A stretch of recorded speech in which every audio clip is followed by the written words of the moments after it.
A busy first week on the calendars, the UK election, and the trade war between America and China. All this coming up with Bob Mason of FX Empire. This is the week ahead.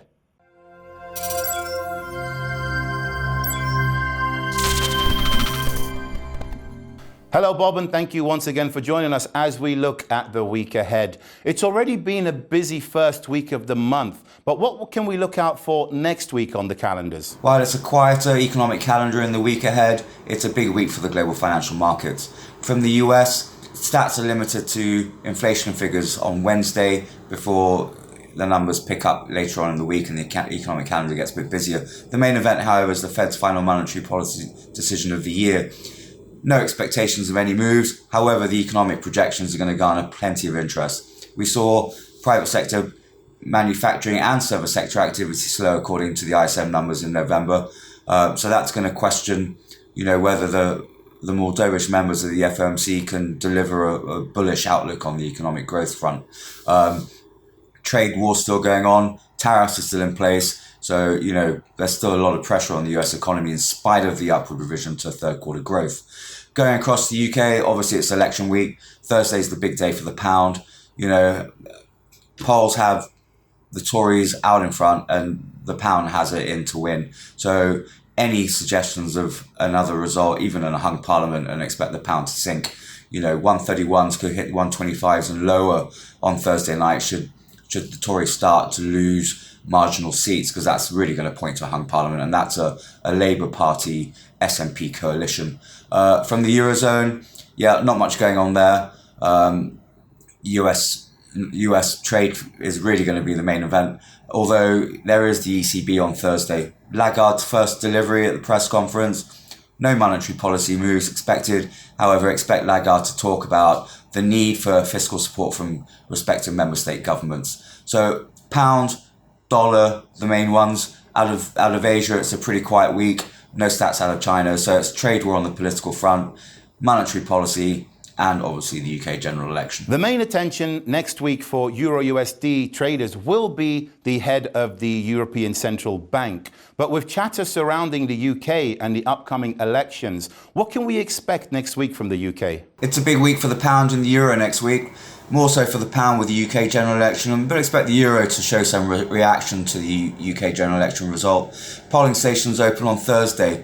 There's plenty of uncertainty in spite of the pound's spike up to May level highs of 131. We've seen from Theresa May's performance in previous election that the polls really don't mean too much. It's all about Brexit. Will Britain stay or go? And if the Tories do lose and Labour Party wins, unlikely to win with a clear majority, so it's going to be a hung parliament.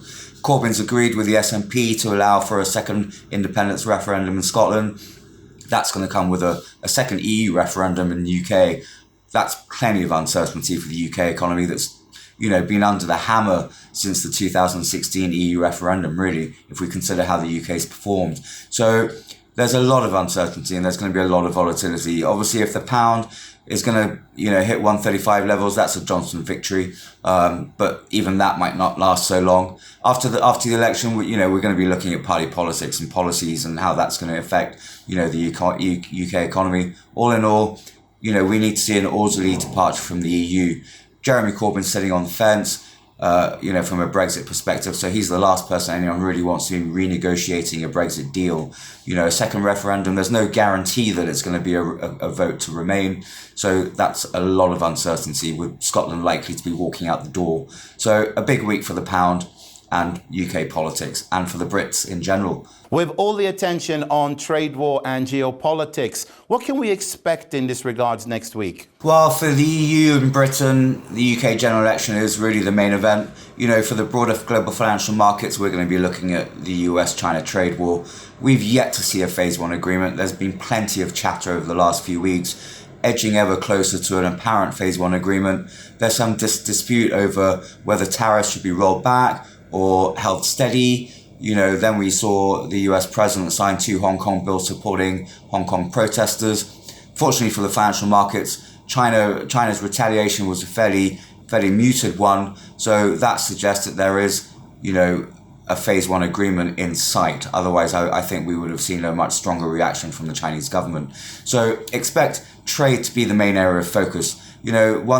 If there is a phase one agreement, the markets are going to, it's risk on, and the dollar will find some much needed support. If there's further delays or hints of any agreement being held back until after the presidential election, I think we'll see the dollar remain under pressure. There's one other thing for the dollar to consider as well, and that's obviously impeachment. That's going to go ahead, but once impeachment goes through to the Senate, no one's expecting Trump to be convicted and ousted from office. He's only the third president in history to be impeached, he's about to be impeached. So, obviously that's ruffled his feathers a little bit, and time will tell whether that changes his policies and approach towards foreign policy as well.